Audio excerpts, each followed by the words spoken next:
Hi students, வாங்க இன்னைக்கு Tamil class பார்க்கலாம். தமிழ் கிளாஸ்ல இன்னைக்கு நம்ம என்ன பார்க்க போறோம் அப்படின்னா, கவிதை பட்டிமன்றம் அறிவா பண்பா இந்த பட்டிமன்றத்தோட பயிற்சி வினாக்களை பார்க்க போறோம். சரியான சொல்லை தெரிவு செய்து எழுதுக. நற்றமிழ் இச்சொல்லை பிரித்து எழுத கிடைப்பது. நன்மை பிளஸ் தமிழ். உலகம் என்னும் பொருளை குறிக்காத சொல். பாருங்க, வானம், அண்டம், செகம், அகிலம். இதுல உலகம் அப்படிங்கிற பொருளை குறிக்காத சொல் அப்படின்னா வானம்.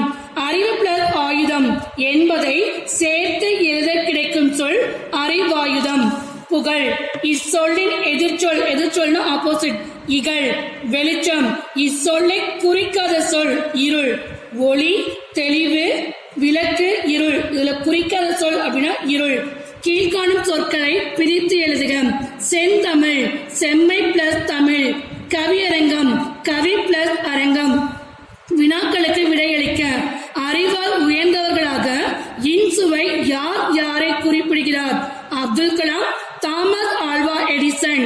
பண்பால் சிறந்தவர்களாக மதியொளி எவரை எல்லாம் குறிப்பிடுகிறார்? புத்தர், திருவள்ளுவர். உயிர்காக்கும் நெல்லிக்கனியை யார் யாருக்கு கொடுத்தார்? உயிர்காக்கும் நெல்லிக்கனியை அதியமான் ஔவையாருக்கு கொடுத்தார். ஐம்பொறிகளுள் ஒன்று கொடுக்கப்பட்டுள்ளது. மற்ற நான்கையும் எழுதுக. ஏற்கனவே பார்த்துக்கோங்க, ஐம்பொறி அதுல ஒண்ணு மட்டும் கொடுத்துருக்காங்க. பேலன்ஸ் 4 என்னன்னு கேக்குறாங்க. பாருங்க, கண்ணு மட்டும் கொடுத்துட்டாங்க. பேலன்ஸ் என்னது? காது, வாய், மூக்கு, மெய். மெய் அப்படின்னா உடல். தமிழை சிறப்பிக்கும் பெயர்களை பாட பகுதியில் இருந்து எடுத்து எழுதுக. செந்தமிழ், நரிந்தேன், முத்தமிழ், நற்றமிழ். Okay, thank you students.